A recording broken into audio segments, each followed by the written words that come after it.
everyone who have joined us today in the Learning Clinic, and hello to all the people who will be watching the recording.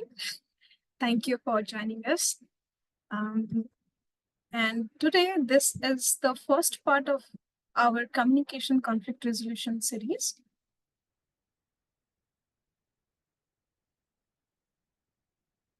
So today's Learning Clinic will be about understanding and navigating through conflicts in open knowledge spaces.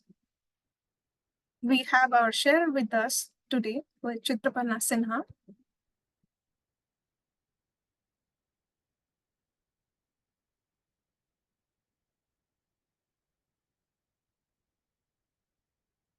And our agenda today is this one. So we will have this introduction to Let's Connect.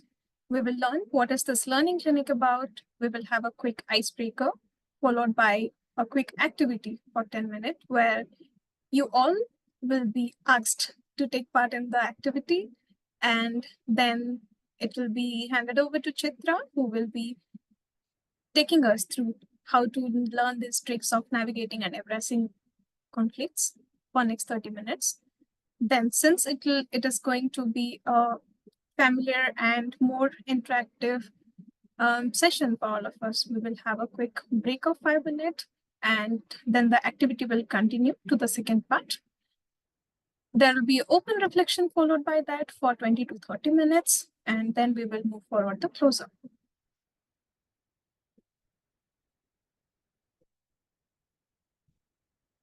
So here goes, meeting our sharer for the clinic, Chitrapanna Sinha. I'll ask Chitra to just wave your hand and say hi to all. So Chitrapanna Sinha is an accredited corporate communication and POSH trainer, a global facilitator and consultant from the Society of Human Resource Management, SHRM, and the Human Resource Certification Institute, which is HRCI. With her corporate communication skills, she trains local and cross-border teams, with particularly focused on managerial training and campus to corporate skill development. With POSH, she helps to build a safe space and respectful workspace for employees to thrive, and also to the volunteer like us to thrive in the movement, like Wikimedia movement. She is also a Wikimedia Commons contributor and lives in the same place where I live, from India. I'll ask my colleague to drop Chitrapanna's profile links in the chat so that it will be accessible for the participants to follow later.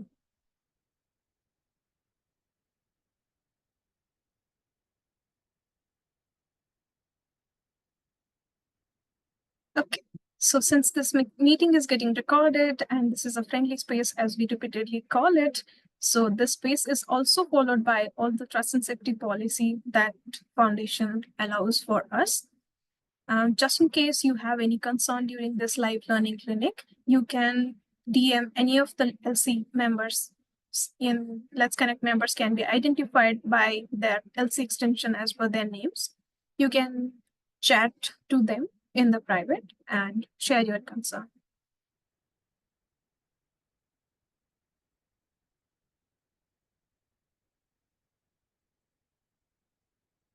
I'll pass it to my colleague Justice to take it over from here.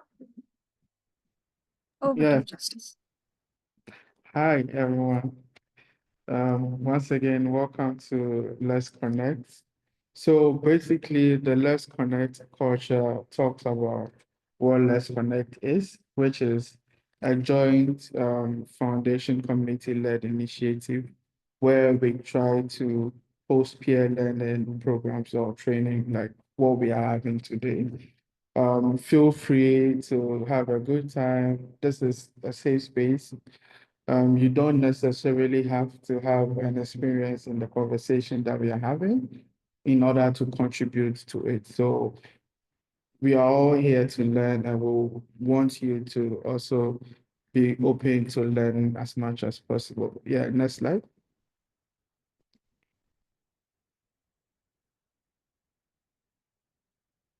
Next slide, Shino. Yeah, so to recap on our earlier clinic on safe spaces, strong voices, advancing inclusion through the UCOC. One of I think the lessons we learned from that session is in order to have a useful UCOC, that it means that we need to implement certain strategies and also raise awareness within very key community and activities around it in order to build some of the learnings from that session. And one of the ways in which we plan on doing that is to having this session where we will build an open discussion around UCOC and also how to, as a community, how to reflect among ourselves, how to connect, how to resolve conflicts without it escalating into other areas within our various communities and the movements in general. So basically, we are looking back at that UCOC clinic and then using this clinic, this is the part one, to sort of build on our learning from that and also use this learning to go back to our respective communities and implement some of the strategies that we'll be going to learn from this session. Next session. Next slide, please.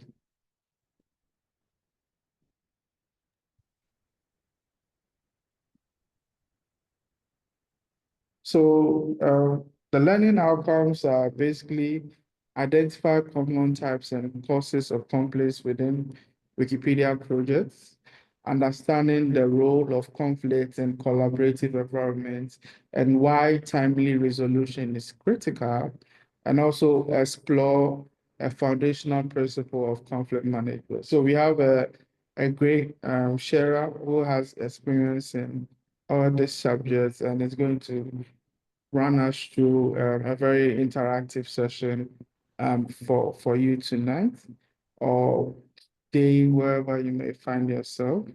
And so I'll move it on to Chinu for a little icebreaker before we start the session. Thank you so much, Justice, for walking us through the resources and the quick recap on the previous clinic and explaining quickly how this is related to this clinic as well. Okay, so now we see we have 24 people in the room, including us. So we will just try breaking the ice in the room to make it a little bit lighter and a little bit more engaging. So this is our icebreaker question that you see on your screen. What is the first emotion you feel when you hear the word conflict? What is the first emotion you feel when you hear the word conflict? We have a Oh, Chinu, yes. It's not presenting the AHA slides. I have not yet clicked on it. Oh. Okay. So this activity we will ask you to take part in through the AHA slide link that goes in the chat by my colleague. And I'll share my screen with the participation link to see what are the responses, what are the exciting ice-breaking elements we are getting from our wonderful participants.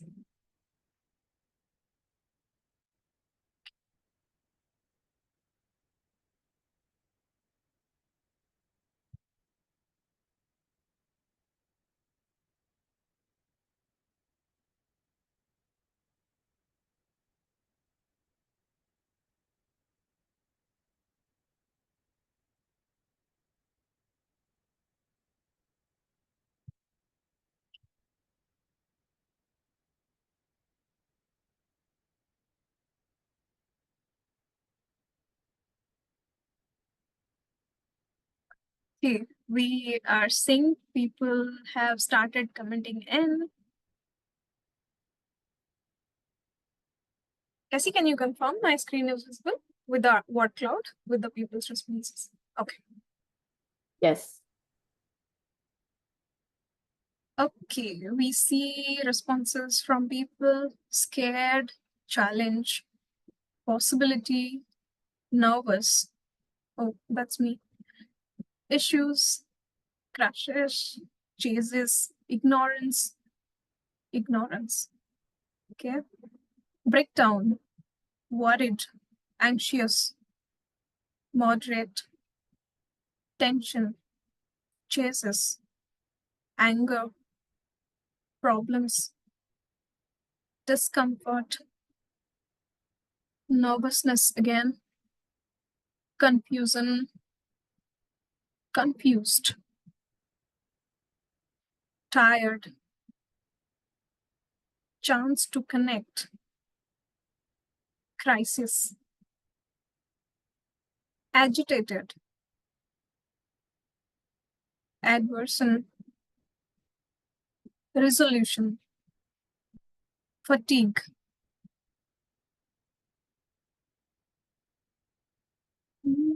What is this one? Investigate, investigate, okay. Unhappy, confused again, frustration, okay. People have started reacting as well. I see some more people typing. Well, this activity is not only to type your responses, though we love seeing the word cloud with all your responses, but just in case anyone wants to unmute and share their response, that is also welcome. So yes, please feel free to participate actively.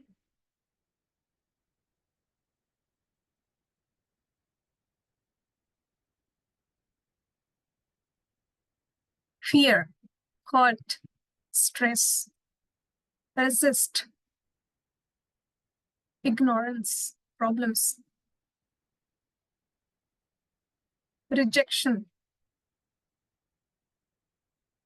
argument,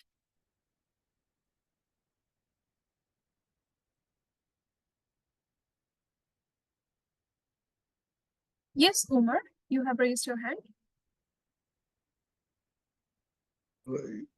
Yes, good day, everyone. You see, whenever I hear the word conflict, my reaction is confused and tired. Because when you hear conflict, for you to be able to resolve conflict, you need a very thorough investigation, which is very tiring. And everybody, when narrating a history about conflicts, will be the one that is telling the truth. As Rastafarian says, there are three sides of story: my story, your story, and the side of the truth. So whenever I hear the word conflict, I used to be very confused and very tired, like very tiring. Thank you. That is a response that most of all can resonate easily. Thank you for sharing this, Musa. And we see some more new words added to this word cloud, which is breakdown, empathetic, defensive, war, negative energy. If I am correct, then there is an anger emoji. Okay. I love seeing these responses actually. Thank you so much, everyone, for taking part and adding your responses. We still have 2 more minutes to end this activity. So yeah, take a pause, 5-10 seconds, think through what is the first emotion you feel when you hear the word conflict, and feel free to drop your response.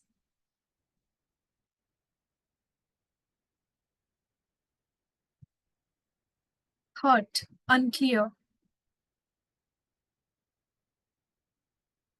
Understand.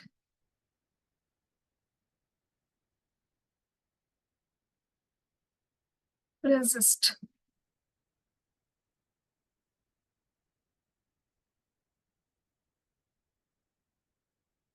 Avoidance. Yeah, avoidance.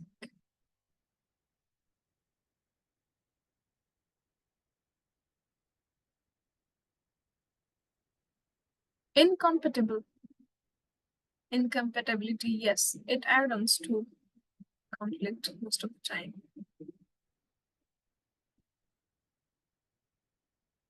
Rupture. Rupture.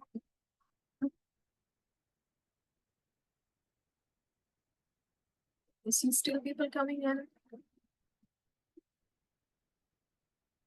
Okay, so the people who are joining now, we are right now at the icebreaker activity. And the question is, what is the first emotion you feel when you hear the word conflict? We are participating in this activity through a slide. The link is in the Zoom chat. You can click on the link and drop your responses, and we will be seeing your response added to this word cloud on my screen.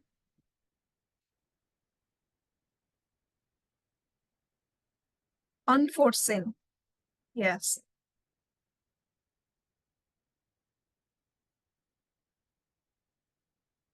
Okay, I'll wait for last 30 seconds for this activity, and then we will move to our next part.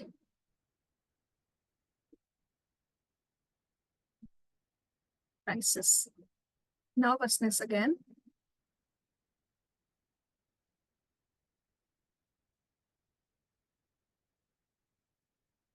Sadness.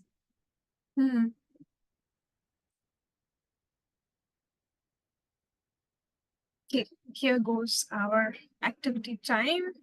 Thank you everyone for participating in this icebreaker part and breaking the ice among us. I'll stop sharing my screen here for the icebreaker, and I will go back to slide deck. Allow me for a second, guys.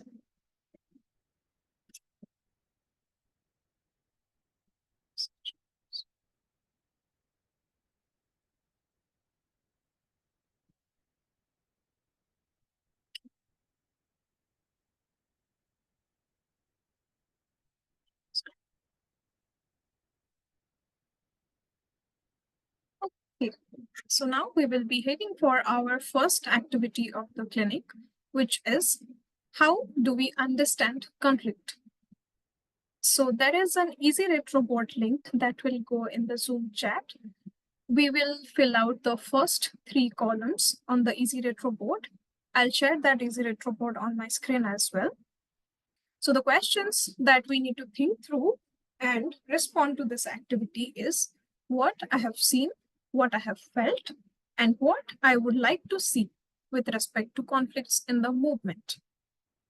When we ask about these questions, this could be the conflicts that you have experienced or have seen someone experience, or both. Probably you have actively, a part of that conflict, or you have seen somebody landing into that conflict or experiencing that conflict. Even through the management and human resource textbooks tell people to remove emotions from conflicts. We generally say that when there is a conflict, we should deassociate from the emotion from the conversation, and we should be more pragmatic about the conversations in general.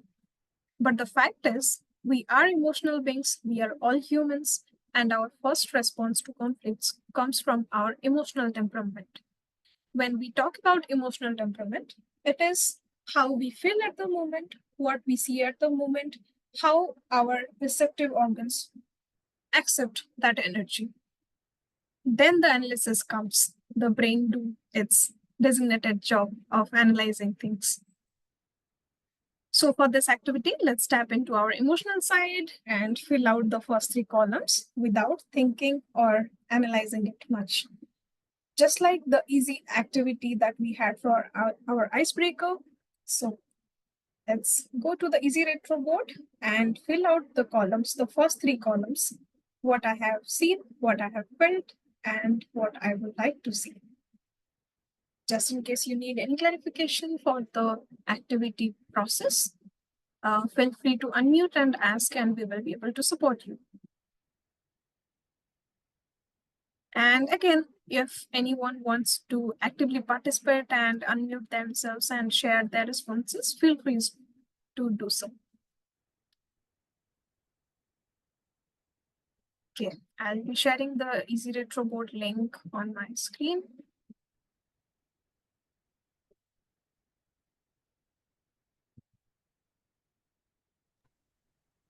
I'm still on the same link, like Maybe my page is not refreshed. I can still see the very first question. On the Easy Retro board?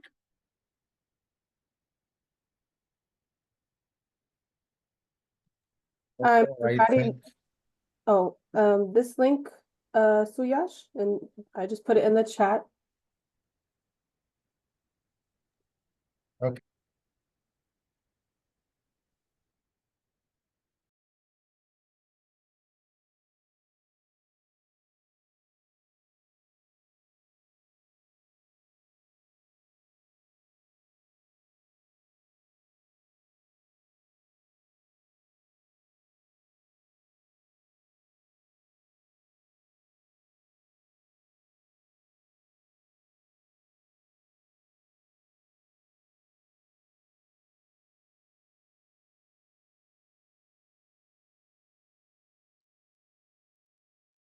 Okay.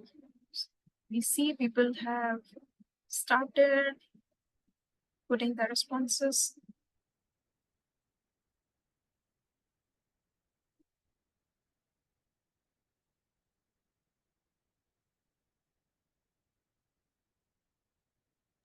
Maybe repeat the instructions one more time, Chinu. Oh, sure. So, yeah. So here is the Easy Retro board link in the chat. We need to think through the first three questions that we see on the Easy Retro board, which is what I have seen, what I have felt, and what I would like to see. Please do not edit the questions. Otherwise, that might confuse the participants as well.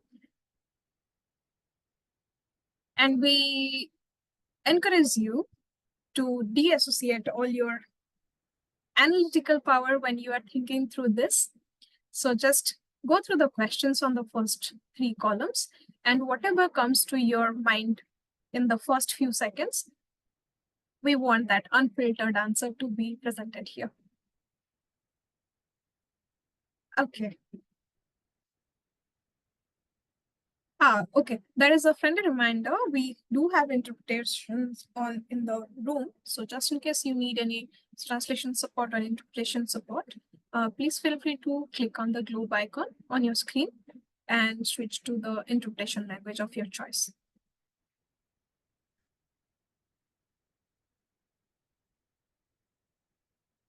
Okay. We'll start with the first column, which is what I have seen. People having debate on particular topics. Okay. Get scared and angry. A facilitator say harsh word to a newbie editor. Editors threatening each other and revealing private information about each other's. That's resonating to the doxing part of the Wikimedia policy violation that we discussed in the last learning clinic. Editors threatening each other and revealing private information about each other. People making other people wrong. Everyone have an equal opportunity to present yourself.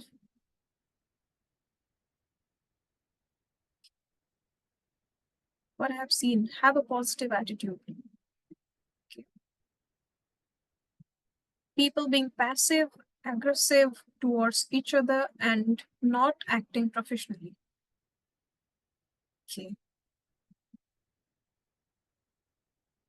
I seen people that they are not satisfied with the work. Yes, Cassie, I see your hand raised.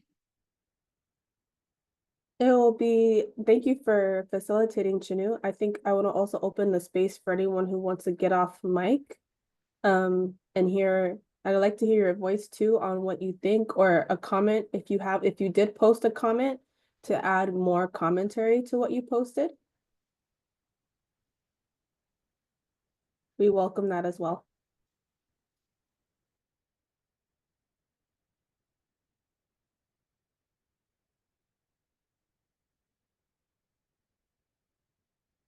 Anyone who wants to unmute their mic and respond to these questions, what we have on the Easy Retro board.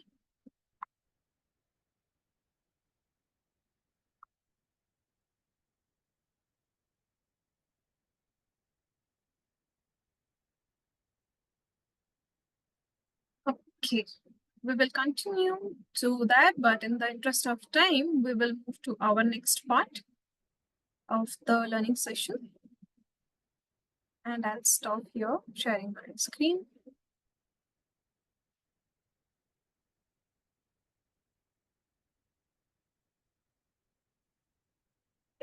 Yes. Okay. And I'll hand it over to Chitrapanna to take forward our learning clinic. Over to you, Chitra.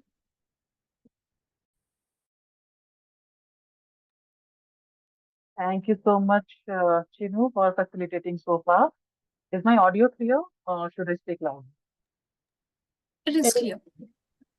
It is clear. Okay. I see that there are a few more people in the waiting room. Do you want to join them in? I am on it. Start sharing the screen.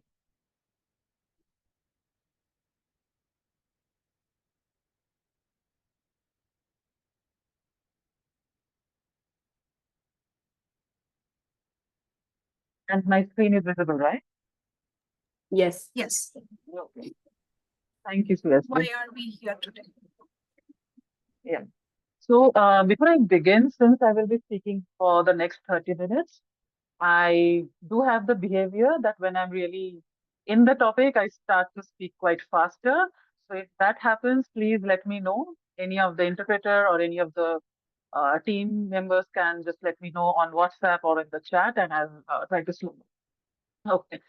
So this has been an interesting experience so far. We are almost half an hour in the learning clinic.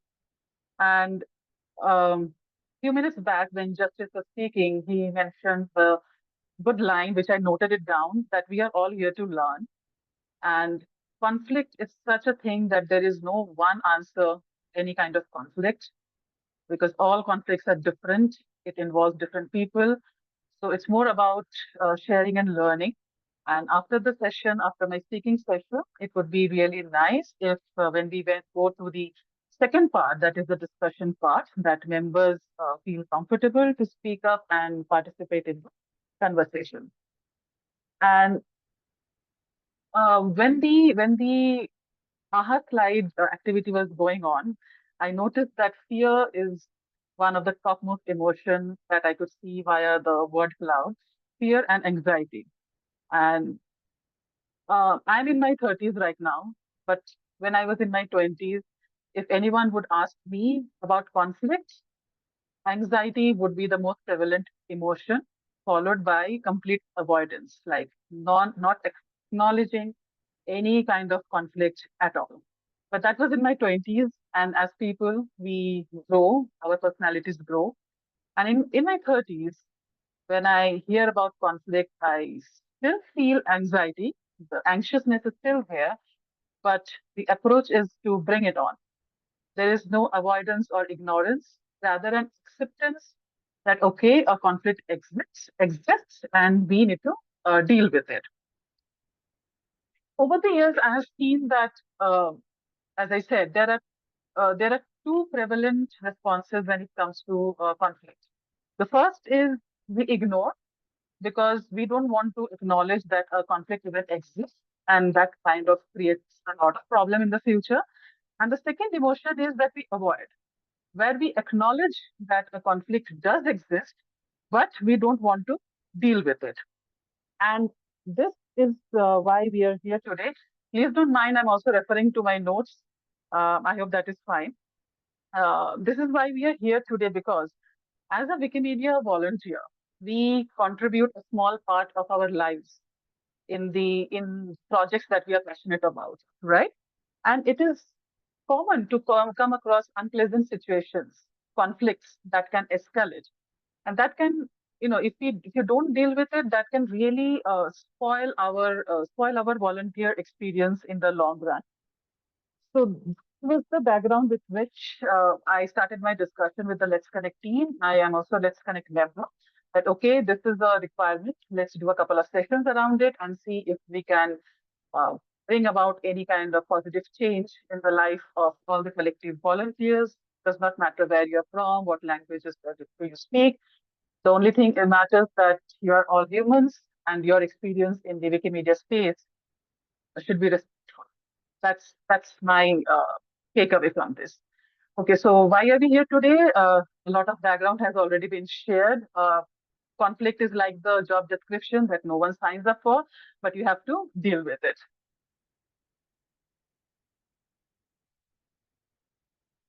So Wikimedia projects, we are working in an open collaboration space where we are working with a global community with a shared understanding of documenting free knowledge. While the open editing model creates collective intelligence, the diversity can always lead to disagreements and there is always a potential for conflict. The conflict can happen between two people, two groups of people, to organizations, to committees, to communities, just because their perspective over something is different and there could be a disagreement. So it could be, as I said, as you can see on the slide, from minor disagreements to serious policy violations and personal attacks. Conflicts in Wikimedia can take on many forms. So conflicts can take on many forms, but for today's session and to keep track of time, we will be focusing on just four uh, four common reasons of conflict in Wikimedia projects. Uh, First is, so in the center there is you, depending on your uh, depending on your experience and interest and involvement in the communities. Um, like I contribute when I have some kind of time, but there are contributors who are on these projects for hours on end, and that is so admirable. So there are four common kind of conflicts here. First is policy and procedural conflicts, and we'll go on in a clockwise manner. The second one is community behavior and stability. So policy and procedural, we all know that given the magnanimous nature of the Wikimedia projects, it is not always possible to frame policies and procedures that can make everyone happy. There will always be some kind of lapses, some things that are missed. And like if you talk about Universal Code of Conduct or the Movement Charter, they have been going on for quite some time, and it takes time to develop these. And I'm sure we all are aware about how the talk page discussions can uh, go at any direction. So policy and procedural disagreements are very common in our spaces. Second one is community behavior and civility. Again, everyone knows that there is a code of conduct, but often our personal biases can show up when we are talking in the multiple spaces. So behavior and civility can sometimes become a concern. The third one is volunteer contribution and leadership. The movement is distributed. There are no hierarchies. It becomes difficult to track contributions. There is no one particular leadership. Everyone is a leader here. So given the which part of the world we come from, our understanding of leadership is very different. If I think we have about 20 members here in this meeting today, so 20 people will think about leadership in a different way. And if that's not taken into account, there could be leadership challenges in the future. That is the third common conflict reason. And the fourth one is something we also, again, all aware of, is collaboration and resource allocation. We There are so many communities, language communities, regional communities, thematic communities. We all need resources. We all need collaborative spaces. Sometimes we get it, sometimes we do not get it.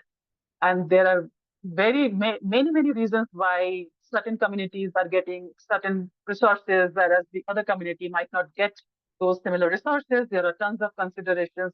And again, those considerations can also lead to conflict situations. So these are the four common kind of conflicts that I have seen in the Wikimedia space as per my experience. Again, there could be others as well. I'm not denying that. But these are the major four ones.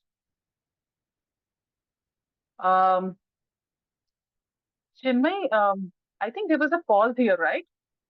After the slide, or should I continue? You can continue. The pause, I'll tell you. No problem.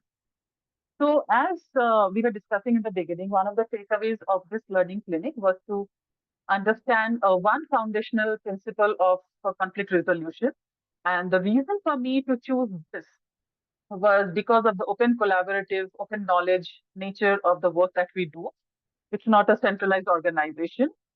There are volunteers who have been here for years. There are volunteers who are just a couple of months old. So what is the ideal approach that one can make use of when we come across conflict? So this is the interest-based relational approach. I shortened as IBR, and it was developed by Roger Fisher and William Udy in the 80s. It is a conflict strategy, solution strategy that emphasizes collaboration and understanding over adversarial positions. Okay, so before we move on, I would also like to clarify something that since the beginning of this session, we have been talking about emotions. Like when you come across conflict, an emotion is triggered. Okay, and as a disclaimer, I would say that no matter how many strategies that you learn, the emotion is going to be your let's say the emotion that you feel is going to be the way that you approach your conflicts. At that point in time, it is very hard to recall resolution strategies unless you have removed yourself, removed your emotions from the situation. You're sitting down and thinking, okay, now what is the best way to go about it? And then you start thinking of strategies of conflict resolution. So the first thing is the emotion. The point here is that you do not ignore your emotion. We are humans, not robots. So, but once you realize and feel those emotions, you need to move forward towards the conflict resolution. And again, I have seen a lot of people who are not interested in resolving conflicts. Uh, there's a saying that, you need to pick your battle. If I think it is not worth my time, I won't be involved in it, to put it very bluntly. But if you think it is worth your time, this is a good model with which you can approach your conflicts that you find in Wikimedia spaces, because it focuses on collaboration and it is interest based. The reason we are talking to each other, the reason so many volunteers are here in the movement is because we share a common interest, right? So there are simple 4 steps with which you can understand IBR. The first step, and we will go into detail in the next couple of slides. The first detail is you separate the person from the problem. You separate the people from the problem. So acknowledge the emotions and remove it before you start working towards resolving it. The second step is focused on the interest, the common interest that we all share here, and not the positions. By position, we mean the power dynamics. The third step here is invest options for mutual gain, as in finding a common solution that is acceptable to everyone involved. And the step 4 is insist on using objective criteria rather than subjective. And we'll see those in the next couple of slides. So the first principle, where you're separating the people from the problem, this principle stresses on the importance of distinguishing between individuals involved in the conflict and the actual issues at stake. And more often than not, we confuse between the two. Okay, the actual problem could be something else, but people could be having a different conversation and the actual issue gets sidelined. So the first is to understand what is the actual issue and acknowledge it. And that acknowledgement should come from all the participants. If there are 10 people involved, all of them need to agree that, okay, this is the problem that we are dealing with. And unless you center around the problem, you realize that you should not move forward with the conflict resolution. So the first is identify the problem and separate the people and the emotions. The second is focused on interest and not positions. So what are the positions here? Position here is a demand. What is it that I need? What is it that a community, a group, a region needs? What are the demands? That should be your priority, rather than the interest should be a priority, not the position. By position, I mean that okay, I am the lead of this community, so what I say, what I want should be the priority. No, this is not positional based. This is interest based. If my position is not serving the interest for which I was placed in the position, that means I'm not doing justice to the position anyway. So identify the underlying needs that to identify the interest, like what are you trying to work for? And the IBR advocates for exploring underlying interests to find mutually acceptable solutions. So unless you identify your needs, you can never reach the position of finalizing acceptable solutions.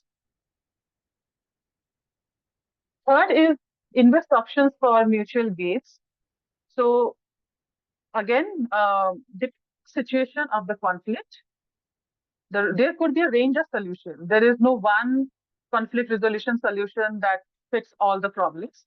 It is important to involve all the interested parties, the stakeholders who are going to be directly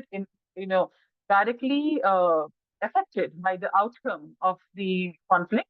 All of them needs to be involved in it, because that is where you can build a collaborative approach to problem solving. If there are 10 people involved and just 5 people are working towards a solution, that will never work. It might work for a short time, but since another group of 5 people who are supposed to be part of the same conflict resolution are involved and they are excluded from the entire process, that will never work. All of them needs to be involved and they need to share their inputs and reach a position of mutual gain. The solution should be mutually acceptable to everyone. The fourth one is where you're insisting on using your objective criteria. The objective standard basic, and I know that we follow it in the movement, that solutions should be fair and objective rather than subjective opinions. So conflict might arise out of conflicting emotions, conflicting perspective, conflicting values and whatnot. But the solution always has to be objective and not based on individual emotions. Just because, let's say, I'm angry about something and I want, because of my anger, I want things to be shaped up in a certain way. No, that's completely subjective and that won't help the movement or the issue at hand in any way. So just to reiterate, so there are 4 steps in the IBR model. You separate the people from the problem. You focus on the interest, the outcome, and not the position. You find out mutually acceptable solutions. And the fourth is the solution, it has to be established objectively and not subjectively. Okay, so you're shifting the focus from one-sided winning to find solutions acceptable to all. Chinu, just a moment, let me just finish and I'll pause here. So the IBR approach aims to promote open communication and understanding, because this is a very collaborative model. Third is you are successful in maintaining and building and maintaining positive relationships. You're not avoiding conflicts. You're not running away from it. You're investing in it, okay, because you think that it is important to be invested in it and find a solution. So your relations are not spoiled. Often people think that if we get into a conflict, relations will get spoiled. It does happen because we don't know how to handle it. But if you know how to handle it with good communication skills, you can always be successful in retaining your positive relationships. And fourth is you are able to create sustainable and mutually beneficial outcomes. Because as part of the movement that we are, a conflict that is happening today, it is going to also affect our future volunteers. It is not a short-term solution. So the solution that you're going to work towards, you have to keep it in mind that what is that is going to be for future volunteers. So let's say if it is about a policy, if the policy outcome is not beneficial now, or maybe it is beneficial right now, but you know that maybe in the future that needs to be revised, that it needs to be revisited. So then I would say it is not win-win situation for all the parties involved. I'll pause here before pause for reflection. Yeah, thank you, Chinu. Did you want to flag this or did you have a question? No, just to sync on this. Thank you. Okay. So in the next slide, we will, a comparison of IBL model and a Wikimedia situation and a couple of thinking prompts that you can always use. But before that, I'll just wait for 5 minutes for reflection or any questions. Shini, if you could also note down the questions in case we run out of time. Right. Yes, I'm noting down it on the Etherpad. Okay. Just in case people have. Any thoughts, any reflections that participants want to share? So there was a lot of content that was covered. And if there's anything from beginning till now that anyone would like to go back to and ask questions, please do so. You can put it in the chat or come off mic.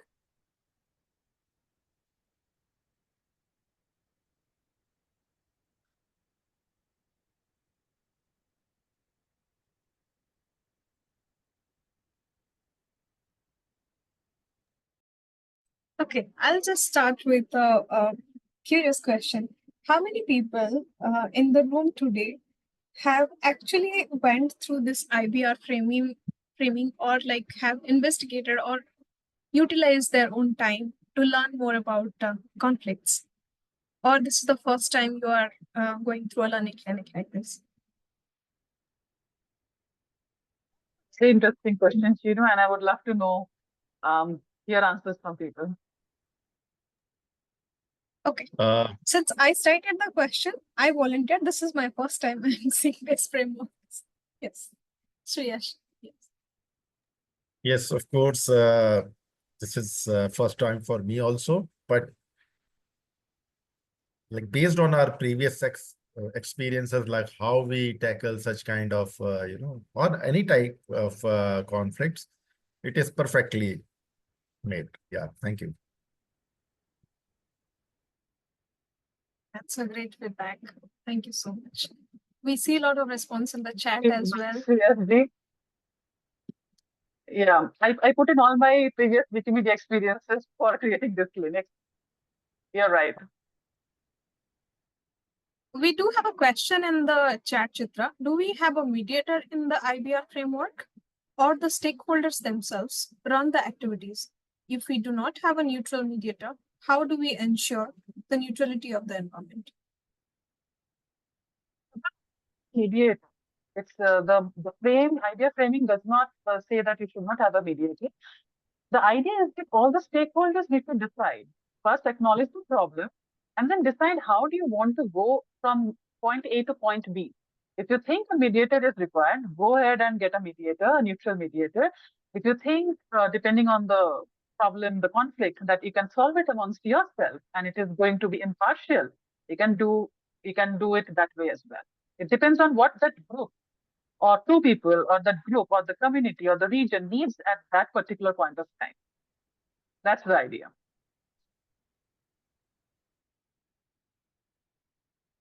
Yes. Does that answers well to your question, Vashi? You can just show a thumbs up and we'll get it. Or if you want to unmute yourself, that is also welcome.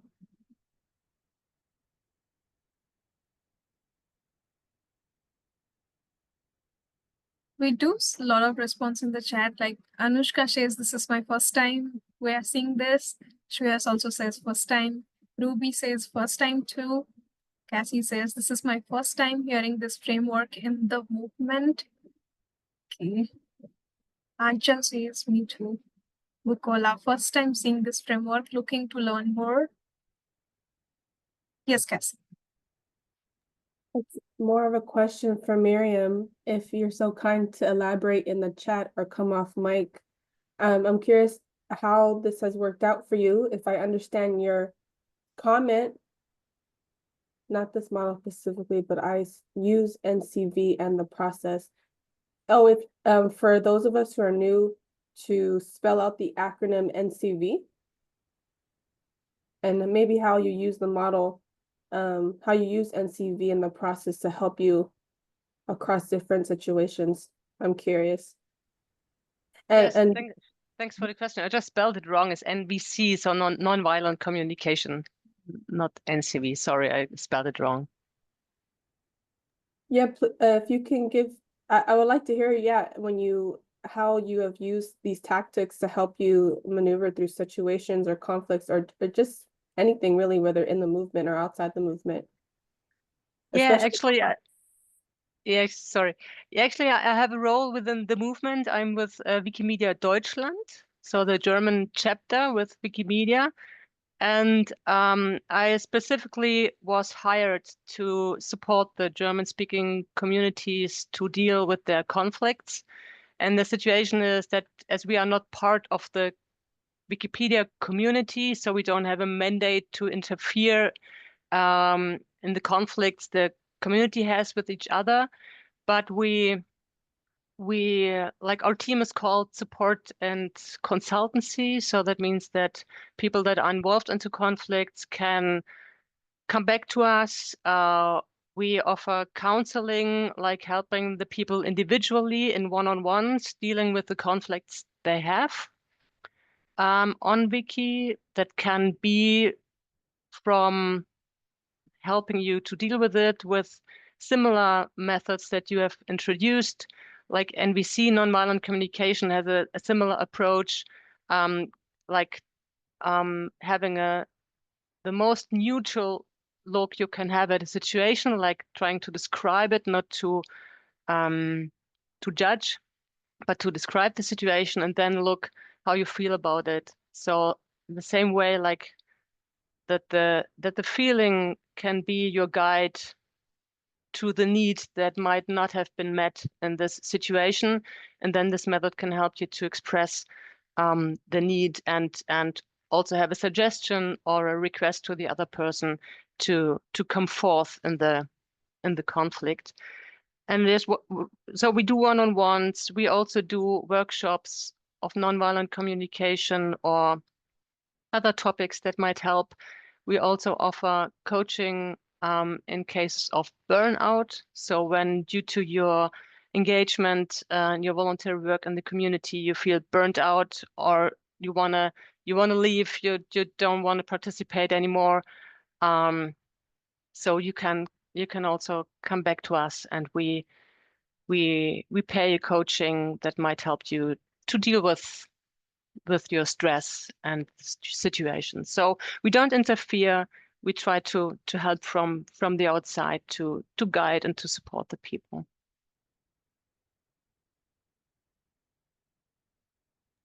So does this answer your questions so far? Thank you so much. Certainly love to hear that, Miriam. Thank you for sharing your inputs. And I do think this is a resource that should be widely available for many regions. It's good that it is there for Wikimedia Deutschland, but I guess this is a resource that everyone would find useful. And I was just reading through the chat that it's the first time for a lot of people, and this is very common in many of the spaces that I've been in, because people don't think much about conflict. It's ignored, it's not acknowledged, and someday we find ourselves thinking about it for the first time in our lives. Yes, that's true.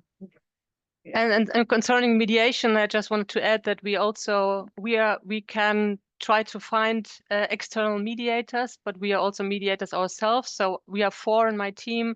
2 of us are mediators, so we can try to help ourselves in case the community wishes to have someone who has some insight, because that is often an argument that they say when we have an external mediator, he does not know what Wikipedia is, he does not know of the complexity, and how can we explain. Usually the mediator doesn't have any has to have any insight, but often the members of the community have the feeling that it would help them if they could understand them better. So in that case, we can help. But if they wish to have an independent person, we try to find someone from outside. So far, we had this offer exists since October last year, and so far we had 2 requests for mediation, but both of them haven't come into place because one or the other side didn't want to have the mediation. And we also tried to find solutions how we could make mediative practices more accessible for community members who are used to act anonymously. So yeah, we experiment at the moment with possibilities how we could adapt mediation more to the surrounding, to the world that Wikipedians are used to. Yes, so thank you for the opportunity to share this with you. It's very, very nice. Thank you, Miriam. Thank you for being here. Tina, Okay. should we wait or should we move ahead? We will move ahead and we'll take the rest of the reflections in the reflection part, in the group reflection part. Please continue. Yeah, so after there are, I think, 4 slides left. We'll take a break for 5-10 minutes, and then the next half an hour would be the second part of the activity, and 20 to 25 minutes for open reflection, because this is a topic that people need to be vocal about, either through speech or they can write down, and that is going to create a more discussion-based atmosphere. Okay. Anyway, so okay, so for the next 4 slides, because we identified 4 conflict areas, IVR application. The first column we will see is the IVR application for, let's say, policy and procedural conflict, Wikimedia relevance, and thinking prompts. So thinking prompts is something you can read silently on the screen. I won't perhaps not be calling those out. It's just a framing way to frame how you can think about when you're coming up across few conflict situations. So let's say in the IVR, what does IVR application say? Instead of positional arguments, as we heard in the last couple of slides, that it is about interest and not position. So instead of positional arguments that this policy should be changed or no, it should not be, the IVR would encourage you to explore underlying interest, like why the problem, for why a certain policy is being seen as problematic and what kind of community needs not being met. Because in Wikimedia, policies are often subject to intense debate, and with the idea framing, you can move beyond the rigid stances to foster a more collaborative spaces. You can hold collaborative spaces to gain a nuanced understanding of what the community actually needs and values, which will help the communities create policies and procedures that meet their needs. So thinking prompts, like I said, you can ask when you're talking about policies, you can ask what are the underlying values that we are trying to uphold. Often we lose track of that, and we get into we get into an argumentative position. So think about the values that you're trying to uphold, and what are the needs that all the parties involved needs to be met in the policy discussion. So this was about the policy and procedural conflict. Like, I hope I'm making sense that I'm trying to give a comparative analysis of what the IVR application states for the core values, and how is it relevant to the Wikimedia. Again, community behavior and civility, rather than focusing on punitive measures. For incivility, the IVR resolution model will seek to understand underlying causes, like why is there incivility or poor community behavior? Is it frustration? Is it misunderstanding? Is it a deeper conflict that has gone unnoticed for long? It could be anything. So the IVR framework would help you to encourage dialogue rather than moving towards punitive measure in the first instance itself, because it is important to maintain civil and welcoming environment in Wikimedia. And the IVR model will help to address the behavioral issues constructively and focus towards restorative approach. However, I've also mentioned that some instances, depending on what the situation is, some instances could need punitive measure, but that should come at the end and not at the beginning. So as a thinking prompt, try to understand why bad behavior exists and the reasons that led to it. And there, after that, you can take a more information-based decision. The third problem that we identified was the volunteer coordination and leadership conflict. Disagreements can happen all the time. I'm sure as we are speaking, some disagreements might come up in the global Wikimedia spaces. So these could be particularly challenging since we are all contributing with the limited time that we have. If you use the IBR conflict resolution model, it will help you to facilitate dialogue and build towards consensus and work towards shared leadership and not avoid the hierarchical leadership model. Because Wikimedia relies heavily on volunteer leadership, and IBR will help to maintain a healthy and productive volunteer environment. So again, consensus and collaboration are the two strong pillars of the IBR conflict resolution model. So as thinking prompts, think about what are the goals that you're working toward? What are the interests? As we have been talking about interests since the beginning, what are the interests that we are working towards, and how we can make the communication better between groups, so that the focus is on the interest and not the position. And lastly, the collaborative and resource allocation that we have been talking about, that Miriam was also mentioning. Different Wikimedia projects or language versions can disagree or agree on resource allocation. And using the conflict resolution model, it will help people to identify what particular communities or regions need in terms of resources and identify their shared goals to find mutually beneficial solutions. Because Wikimedia is an interconnected ecosystem, and it requires collaboration at all times. It's not an option, it is required. That is how these the Wikimedia projects work. So the conflict resolution model will help to navigate inter-project conflicts, if there are any, and the idea is that it will lead to more of an equitable resource distribution.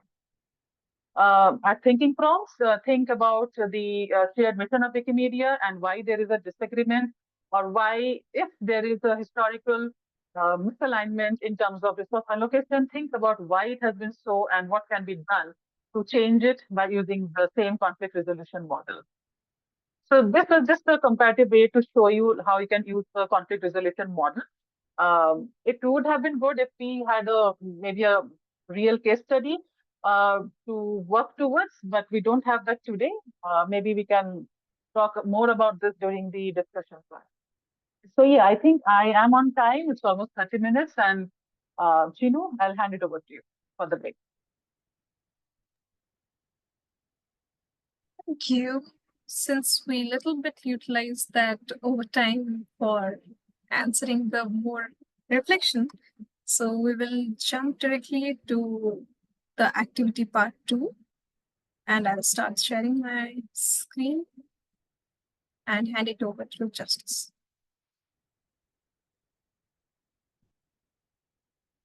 Over to you, Justice. Yes, thank you, Chino, for handing over to me. So welcome everybody to the part 2 of this activity. So we go back to the Easy Retro board, where basically we're going to continue from where we stopped from. So essentially, we want to, I don't know, Chini, can you share the Easy Retro?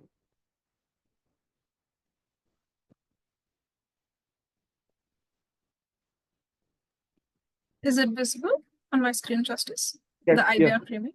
Okay. This is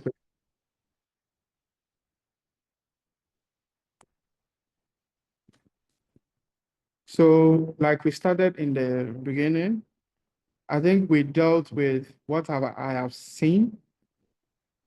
Yeah, Chitra. Sorry to disturb you, Justice. Will it be possible to pull up the slide that I had shared and share it on a screen parallel to this, so that so it will help people to recall what were the 4 pointers of IBR, and they would be able to fill out the 4th column easily. Will that be possible?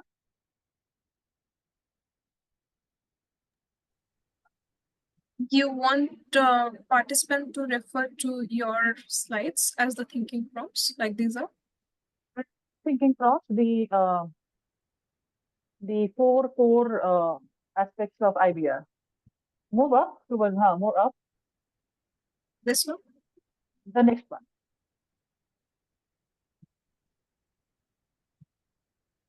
Yeah, so that's the fourth step. So it's easier for participants to recall.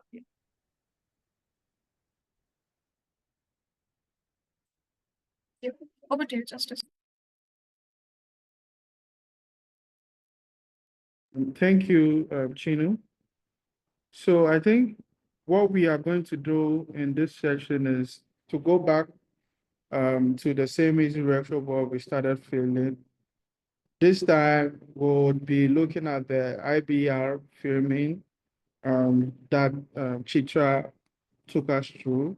So essentially, you've been able to go through what I have seen, what I have felt, what I would like to see now using the IBR framing that we've been able to learn today. What are some of the responses that you are going to give when you are faced with some of these challenges from the processes that you've described previously? So an example is focus on repairing the relationship and creating a more community dynamic. So after the various stages that we've been through, using the IBR framing, this is what I'm going to do. And I've seen one response is it's mostly interest-based response. I don't know the context which the person put there, but then you can look at the steps that we've gone through and then give your feedback onto the Easy Retro using the IBR framework that we've been talked to about. Yeah.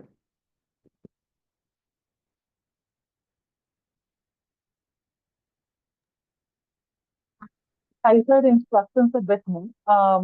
If you see on the Easy Retro board, for example, someone has mentioned in the first column, the pink one, that editors threatening each other and revealing private information about each other.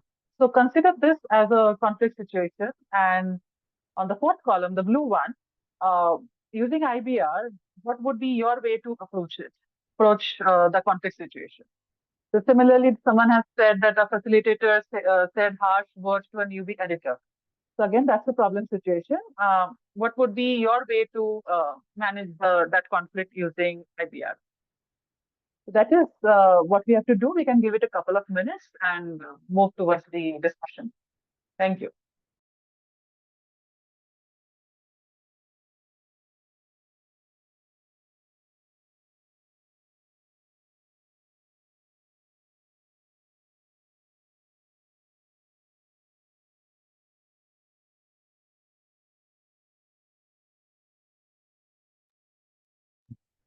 Are there any? Yeah. Please, who was speaking? Yeah, I was just gonna say if there's any questions or concerns about this activity, please put it in the chat or you can get off mic.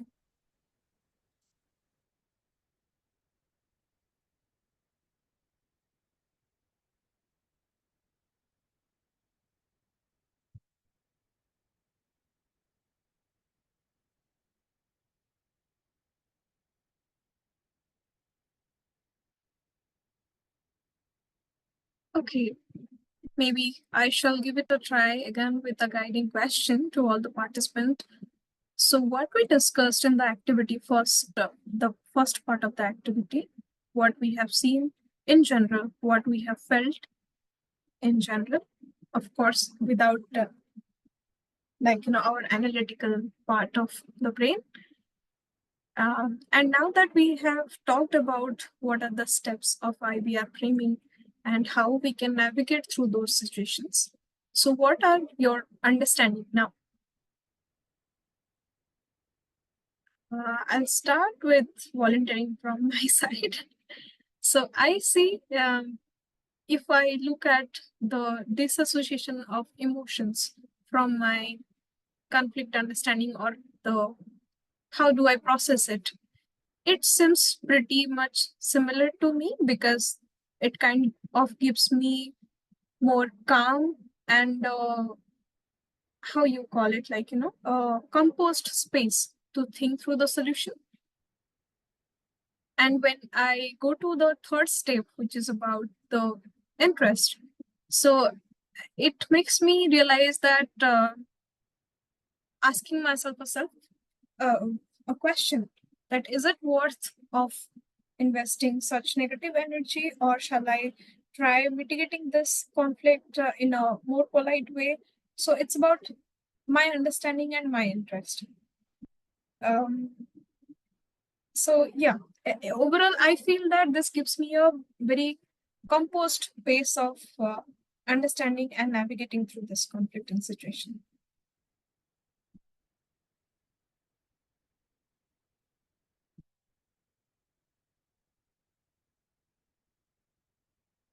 Does anyone have any other response? I don't see many on the chat and the easy retro as well. Okay, I see a comment from Shreyash. Yes. Suyash is saying, I have been holding back my hunger for a long time, building a dam of patience within myself. But when the village, my fellow Wikimedians, began to drown in silence and injustice, that dam finally gave way.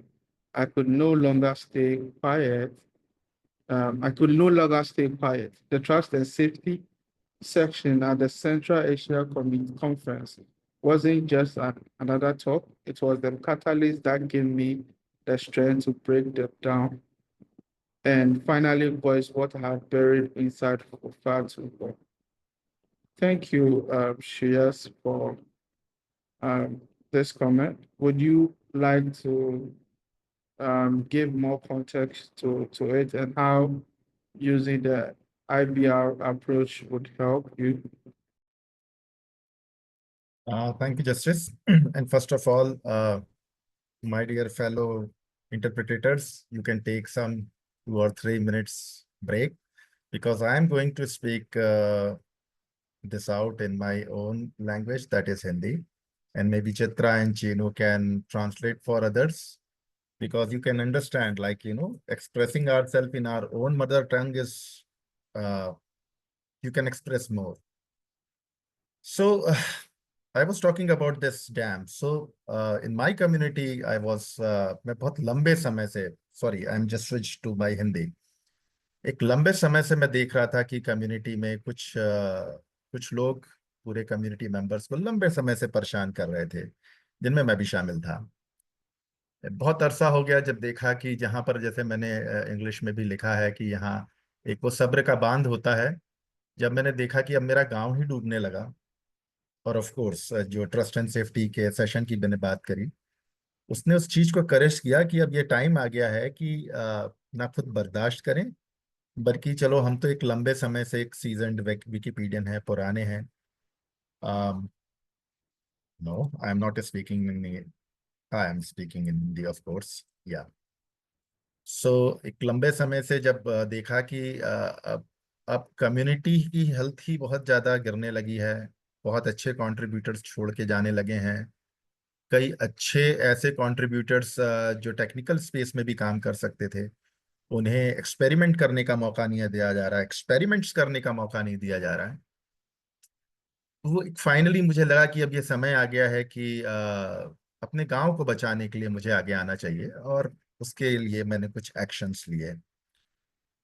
ये जो particular Chitra ने जो आज process बताई है, मैंने भी बात में भी कहा कि एक लंबे समय से एक्सपीरियंस बंदा ही इस तरीके का जो IBR फ्रेमिंग बना सकता है, and thanks for that Chitra, because of her experience and whatever we have seen in and experience in our personal life, and thanks for that. At least there is some documentation available, we can follow that, and we can ask other fellow community members to go through it.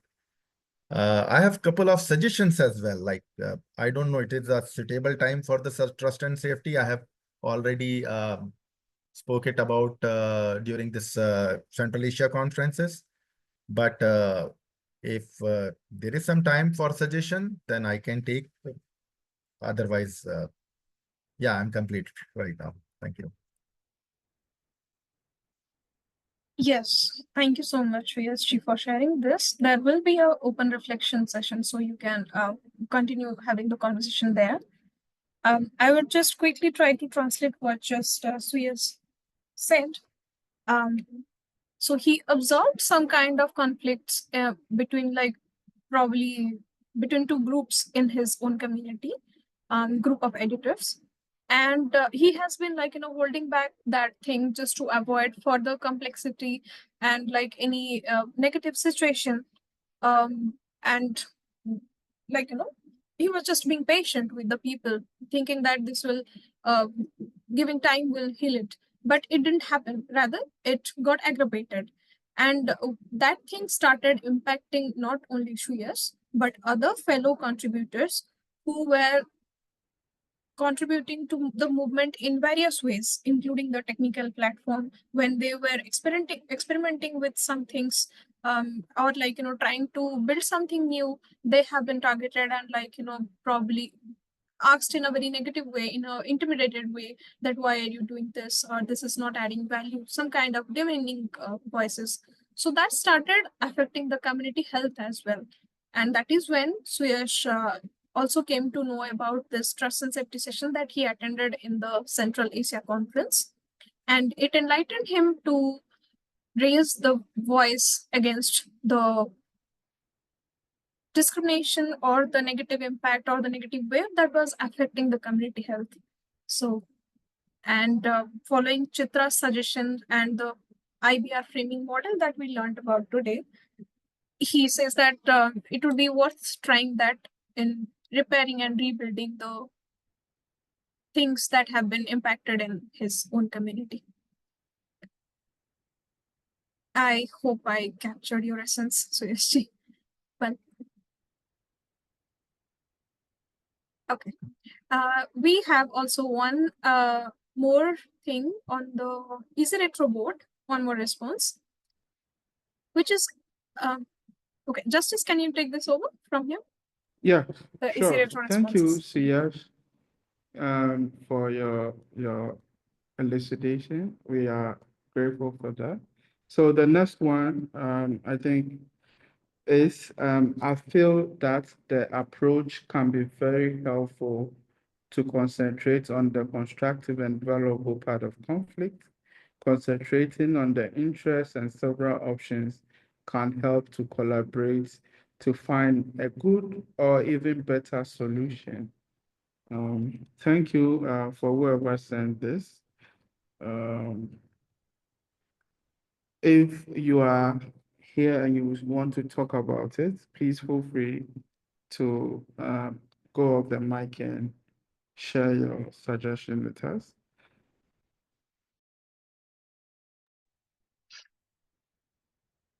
It was me again, Miriam. Yes, Miriam, thank you. I'm very thankful to being introduced to the IBR model, because I think it's can be very valuable for the Wikipedia community, because especially this, because I'm always looking for the, searching for the, because there's so many amazing examples how the collaboration between the editing people improves articles, makes them better, and improves the quality and so on. So I think that the IBR method can really focus on that. So how can the people collaborate and really focus on the value that conflict has? Conflict is not always bad. Conflict can really help us to see, okay, there are maybe other options. Other people have other opinions. Like having an interest in what they try to bring in rather than avoiding it or pushing it away. So I feel that this approach can really invite several points of views and helping to collaborate on finding the best solution together. So I really like the model, and I'm keen to learn more about it. Thanks. Yeah, thank you, Miriam. I think this has been a great feedback. Any further questions or comments around the framework and how you want it to be used in your various communities? Just There I see is, another comment. Yeah, would you want to read that out? yes, I was just like referring to justice. So there is another comment above the comment that you just read. So can you read that out? Yes, I think it's mostly interest-based response. Is that the comment? Oh, no, sorry. Thanks. Agree the issue that is the problem. Example, how new editors are spoken to and what good communication would look like. Discuss what the issues are that arose. Example, are facilitators overloaded? Are new editors making the same problems again and again? Have facilitators forgotten what it's like to be a new editor, etc.? Come together to see if we can resolve the issues that is causing poor communication. Yeah, I don't know if I read it correctly, but thank you for your feedback as well. I don't know if anybody have a comment or question on that particular one, or if you are the one that put it there, if you would want to like explain further what you meant by your comment. Yeah. That was me. It's a Gemma. It was a hypothetical. I'm very new to Wikimedia, so I haven't had to deal with any conflict. Yeah, so I just picked something from the pink column and kind of what I thought the IBA roadmap would look like. So yeah, I've got nothing to add.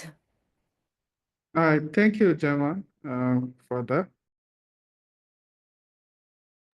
But I add a +1 to you, Gemma.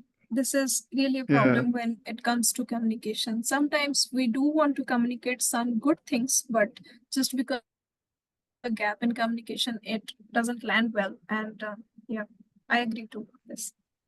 Yeah, Chitra, your hands is up. Thank you so much, Gemma, for writing that comment. And just wanted to plug in that the next session, this is a series, so the next session would be about communication and culture. And good communication skills are very underrated. Like Chinu said, that often what we intend to say and how it comes across to the other person is also a very common reason for disagreements. Maybe not conflicts, it's more of a heavy word to use, but disagreements certainly. So, and because again, as I say in most Wikimedia spaces, that we are not, even though we are speaking English, we are not native English speakers, and a lot can be lost in translation and interpretation when we are trying to communicate in a global space. Thank you. Thank you for putting that comment. Chitra, Yes, I would like to ask you back for 2 minutes maybe. Can you just explain the example that you have added for the IBR framing part? Just within like 1-2 minutes. Okay, so the examples that you see on the top is continuation of what I have seen. What I have seen was that regional community members bullying and treating each other passive aggressively over grants disbursement. So that was something that I had seen, and I felt a lot of anxiousness because of what I was witnessing. And what I wanted to see was the community members acknowledge the issue and treat each other respectfully. That grants are there for everyone and not for the benefit of just certain people, or just because some Wikimedian has been working here for 10 long years, so that person has more access to the grants or more eligible for the grants, and let's say a 1 year volunteer does not have the same privilege. So this is what I had seen, what I felt, and what I would like to see.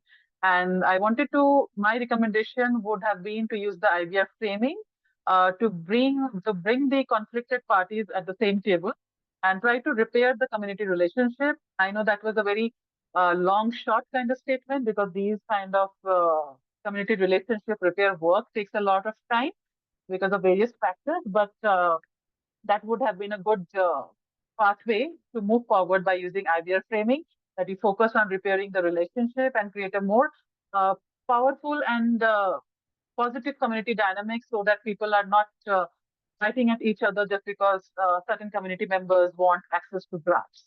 So that's what I meant. Is that clearer now, Chino? Yes, that is Okay. very clear. Okay. And I see also Bukola says that this is very thoughtful. Mohammed, can you go up to this? Over to you. Okay, thank you so much for the opportunity. I don't know if I'm audible, but I just want to say that I'm very much excited about this particular model. It actually addresses a lot of concerns or challenges within the movement, especially the one the presenter just explained about conflicts, about people who often position themselves as senior Wikimedians, and then always think that they're supposed to have some privileges more than people who have joined them later in the movement. And sometimes these conflicts are not usually managed very well, to the extent that those people who hold themselves as seniors, and by the virtue of the fact that they hold leadership positions within communities, they often use that to,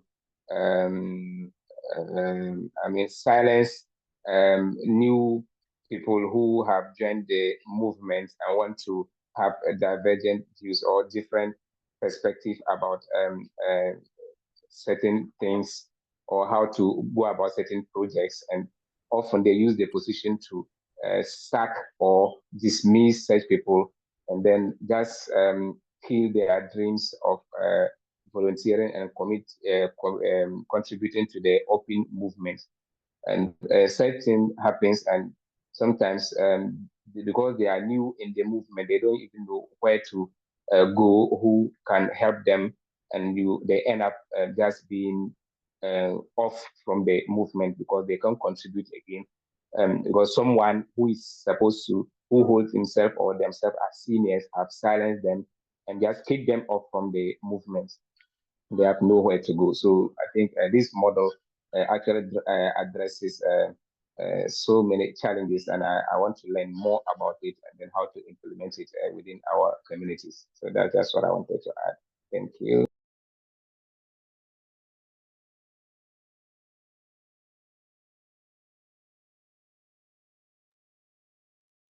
Thank you for sharing that, Mohammed.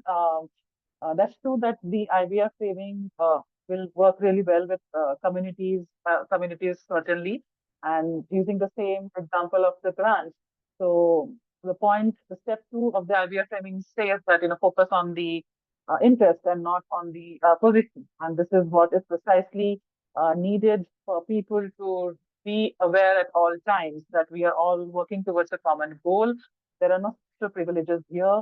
If someone's grant request makes sense, let's say, just for example, since we are discussing the topic, if someone's grant makes sense and it contributes positively to the movement, it should not matter whether the person is just a 1-year-old volunteer in the movement, as compared to, let's say, someone who's a 10-year old volunteer in the movement. Thank you for sharing that, Mohammed. Chido, I guess we don't need to separate the reflection part since people are already reflecting. So maybe we can keep this retro board open and move towards the reflection part, over like whatever you feel suitable. Yeah, Chitra, thank you. I think, Chino, we can move to the reflections. I don't Yes. know if we shared the Etherpad earlier in the session. Yeah, there is a Etherpad link that I shared in the beginning, and I'll reshare that in the chat. And okay, now we will go for the open reflection. Yeah. So can we share the Etherpad? Yes.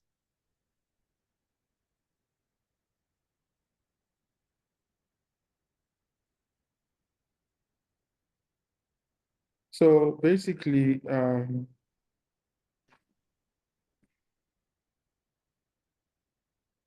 for this reflection session, we want to know after the various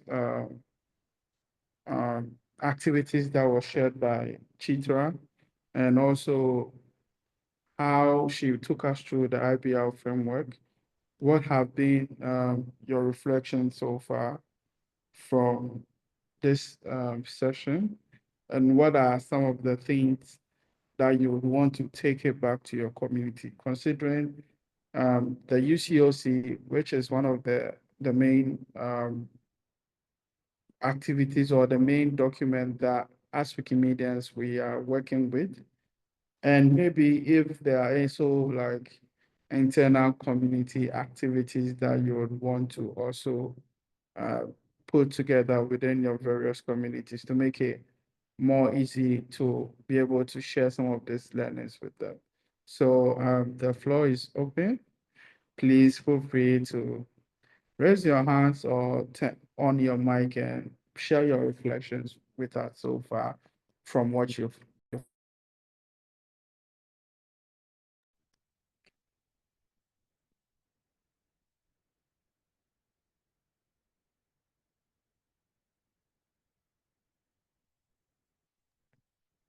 Thank you for sharing that, Justice.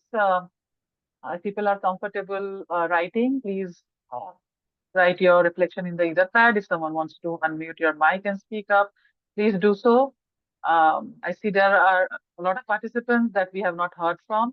Feel free to speak up. And if not, we'll always come back to CSG to take us through the remaining part of his experience. Yeah. So I think there's a comment in the chat by Anushka Patel. An amazing session made my day with experience, knowledge, and skills. Excellence. Thank you for it. As my first session, but I learned a lot and I want to learn more in further session. Good news for you, Anushka. This is going to be a series. So look forward to part 2 and part 3. There will be communications that will be shared in the coming days so that you can also follow up with your knowledge on this. I know conversations around conflict and resolutions are very difficult to have anywhere, not only in the Wikimedia movement. So I think it's okay to not be able to have a response now. You can go over them and then maybe in subsequent sessions you come back with a much more informed questions for us to ponder over. Yeah.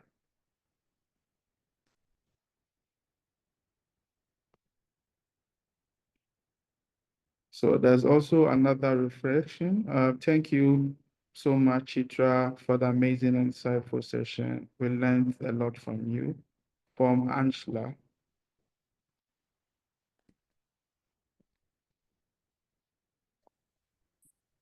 Yes, Dorothy, please unmute and share what you want to say. Good day, everyone. My name is Dorothy Habila from the TIAB Wikimedia user group in Nigeria. Actually, this session has been impactful for me and I learned a lot. In fact, I looked forward to this session since the day I came across it.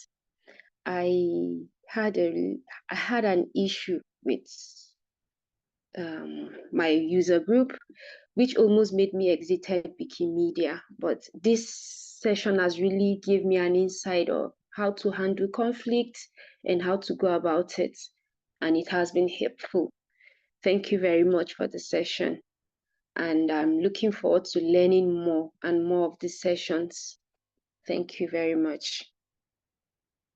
Thank you, Dorothy, for your comments. We are grateful to bring sessions like that that would get you to stay in being a volunteer for Wikimedia.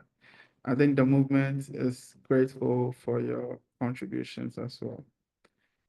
There's been another question, comment by Umar Musa.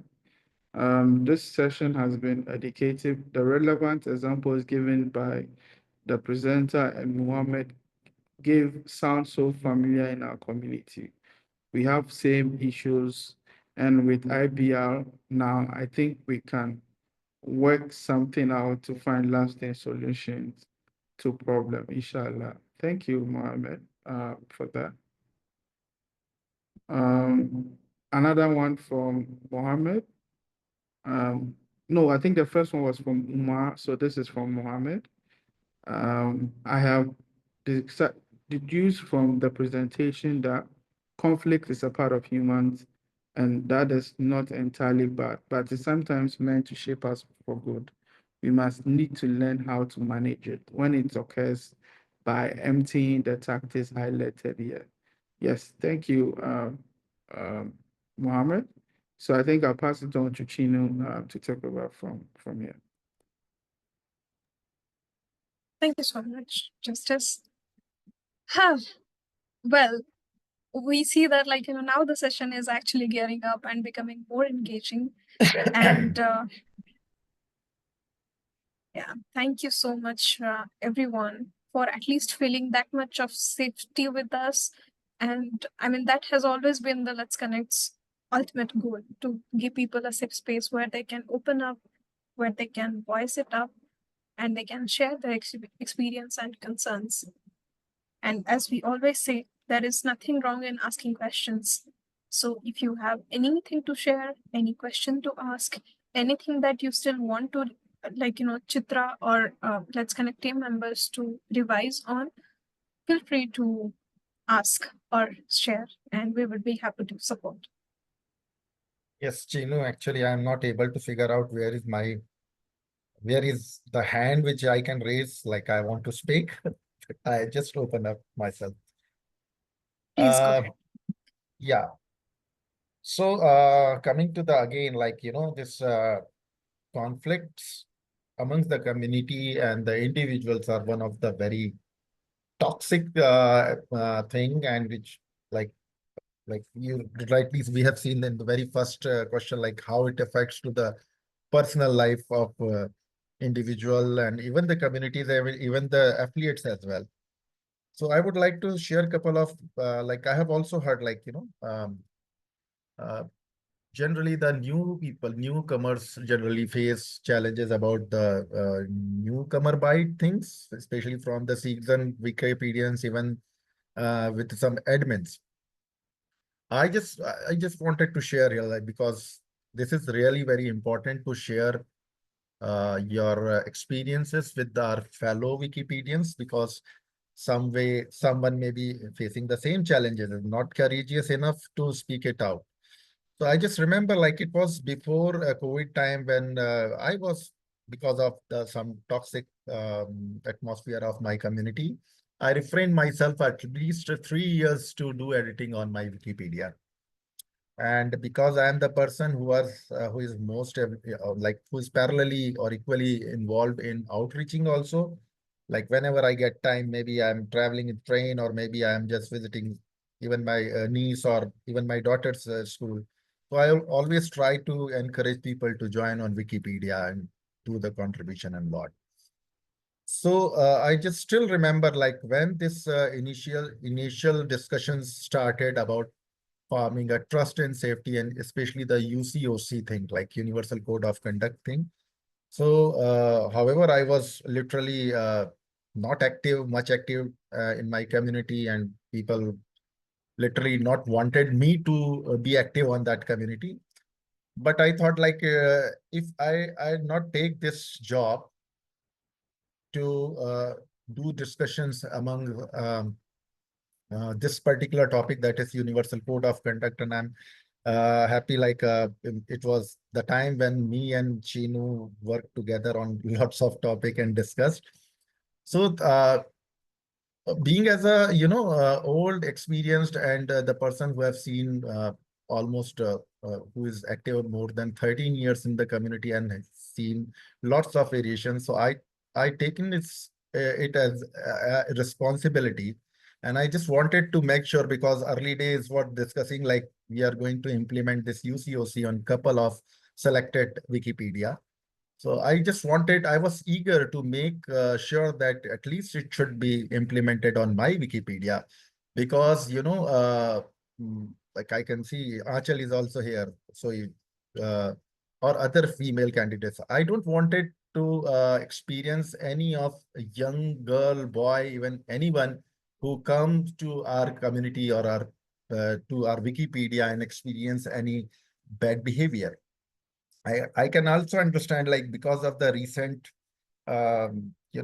changes, people, especially those people who are very toxic on communities, somehow I also feel that they are expressing their, yeah, what you say, like the whatever the challenges or the same type of frustrations they are facing in their personal life, they are, just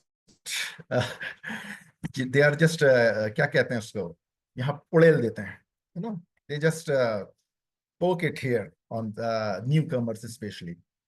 So yeah, so my and of course one of very like during this all session, it was very important um, to gain trust of community. Like, it's a suggestion to trust and safety, to work more hard on gaining more trust of community, because people generally, they know that there are trust and safety and UCOC and other things are available, but they are not confident enough. They are not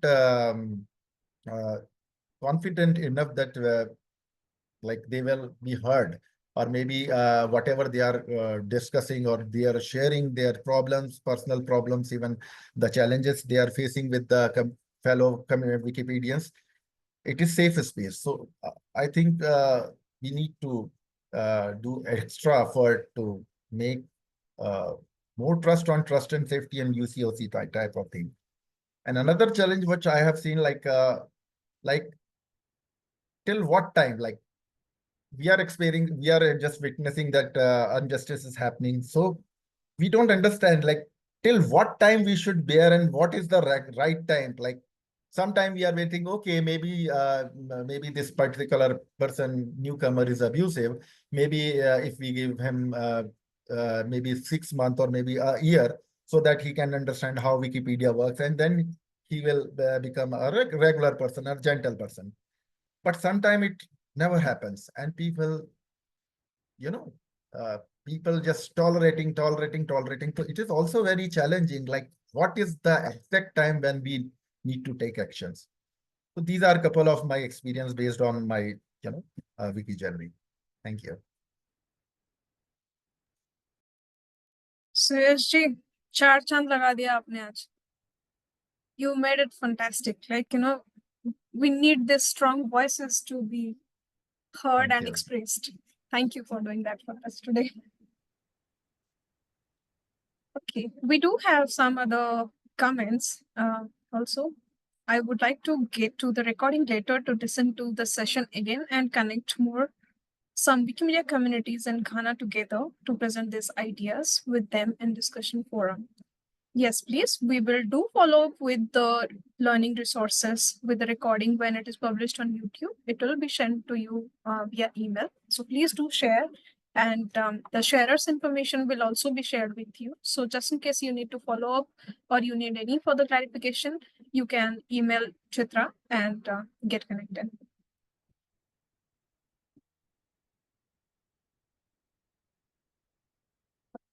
Do we have anyone else who wants to go for the reflection? Anything that you would like to share? Anything that you would like to ask? Yes, Ruby, please go ahead. Okay, I've really enjoyed today's session. I mean, conflict is something that we would definitely experience as human beings. One of the Can you things that, adjust your mic a little bit, Ruby, so that you can be clear? okay. Can you hear me? Yes, loud and clear. Please go ahead. Okay, so like I was saying, like conflict is something that we cannot do without as human beings. And so finding ways to handle conflicts. It's very important, and I'm really grateful for this session enlightening us on how we can go about some of the situations that we encounter, especially in the Wikimedia space. There are so many there are so many things to be dealing with all the time as volunteers, and sometimes it can put you in a bad situation. And I would say that one of the reasons why people even don't want to talk about it or even ask for it to be resolved is because sometimes when you even do that, you are tagged, you are sidelined. And most of the time, especially in people who have like certain kind of authorities or certain kinds of positions, it can go against you. And so you find people not talking about or not coming out, but they have issues that is worrying them as editors, as volunteers, but nobody wants to talk about it. And you realize that among the volunteers, everybody has the same issue, but nobody wants to come out to talk about it because why? When you talk about it, it's either some opportunity will be will go against you, or you don't get to.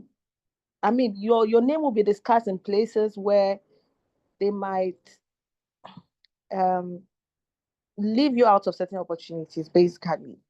And you don't want to be in that situation. So when that kind of environment happens, it becomes difficult. Honestly, you can't be going through conflict resolution, this, that. It's becomes very hard to even think about these kind of processes. So again, also we have UCOC, there are things that have been established, but again, you don't want to still go because you it will still come back to you. You're not necessarily anonymous in a certain way. Okay, so I don't know what better way that can help people and also those who are perpetrators of those kind of situation also understand that they are like sometimes even people are not self-aware of how they treat others. Honestly, like they are just not aware. They feel like they're doing the right thing. And it's something that I've also observed. So how do we, in an environment that is very complicated like our Wikimedia ecosystem, it becomes hard. So these are some of my reflections. It's good in situations where people are happy to come out and resolve, and both parties feel like, okay, there's a need. And most of the time is when it gets offhand or it becomes exposed to the public. That's where we see those kind of interventions. But as it's at the early stages and people are experiencing that people cannot come out, it's also I don't know what approach would be best for such situation, but um yeah, these are some of the things that I'm just thinking out like there's a lot, and I feel like this is a very important topic to be discussing in our ecosystem. Yeah.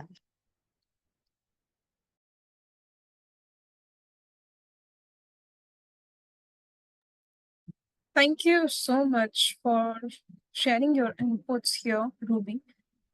And yes, this is definitely a community concern that everybody, including us, needs to learn that we are not always right.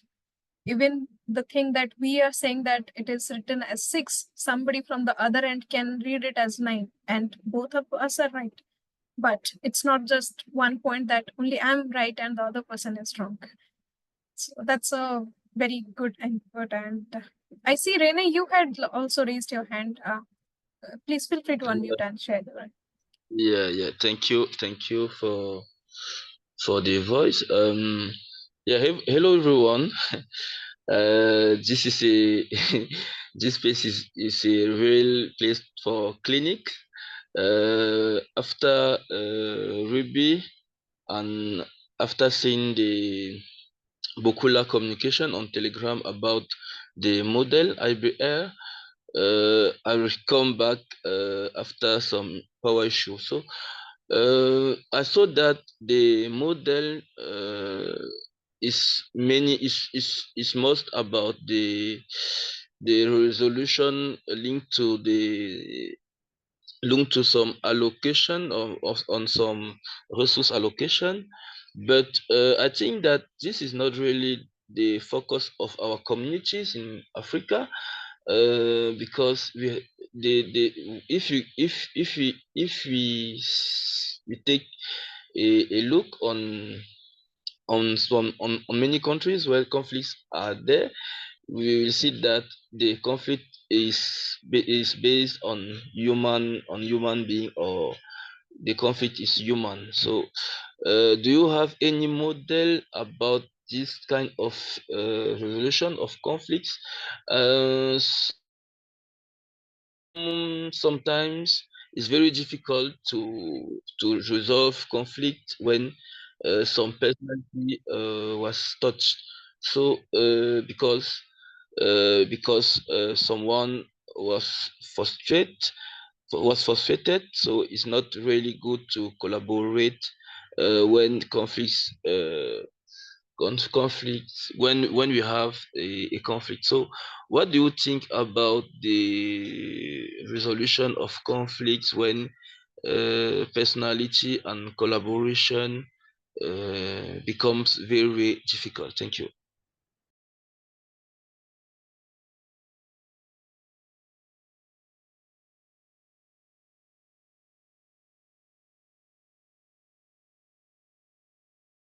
Yeah, Chitra, I think you can answer. Yeah, thank you so much. Thank you for the question, Renee. If I understand it right, you want to know uh, how to deal with conflicts arising in matters of resource allocation. Is that right? So sorry, I'm not getting you as well. So Um, I wanted to understand your question. You wanted to know about resolution possibilities when it comes to problems in resource allocation, right? no. I need to know about resolution when personality, or when the collaboration in community becomes difficult. Even in that, Even in that respect, you can still try to use the IBR framing to to build more positive collaborative possibilities in the communities. That is what we have been trying to address, that personalities are going to clash. Uh, so many billion people, so many billion personalities. So that is the reason we need to keep on focusing on why we are here. What is our interest in being here, and what is the best possible way to further that interest? And IBR framing can also be used to deal with community behavior and incivility as well. It depends on the context, who are the people creating problems, what kind of problems, and how is it affecting the community. All these things needs to be analyzed, and then framework, pathway can be created to resolve it for the long-term community health. I hope that makes sense.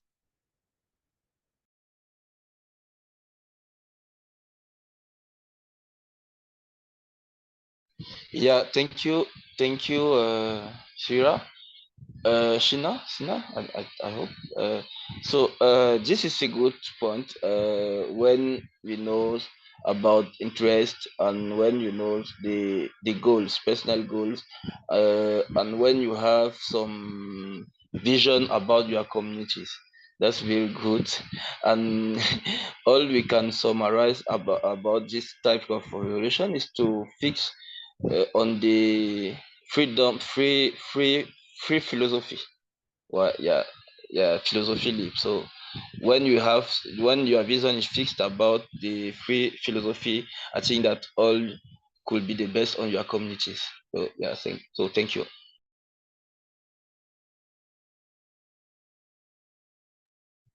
Thank you, everyone. I see the last reflection that we would go ahead with Anushka. In the interest of time, that's the last one that we would take. Anushka, please go ahead. Okay, so hello everyone. My name is Anushka Patel. So I start my Wikimedia journey just few months ago, where Suresh sir is our community head. So the session was very excellent. According to me, I learned a lot and appreciate the interactive approach. Chitra ma'am was very experienced and knowledgeable and engaging. I gain valuable insights and practical tips. And by addressing and resolving conflicts in constructive manner, I learned a lot about the transform them into the opportunities for growth, learning, and improvement. Overall, the session was very outstanding. I would highly recommend it to others. Thank you so much. Thank you, Anushka. And before we wrap around, we just have a request that please, your feedback is very important for us.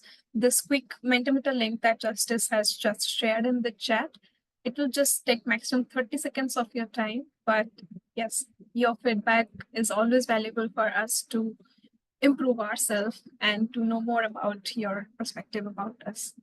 Please go through the survey and add your feedback. And stay tuned for the part 2 and 3 of this communication conflict resolution series.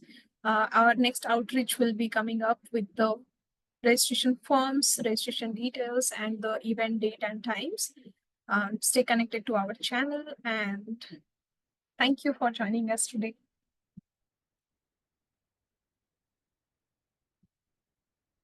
Yes, you can stop.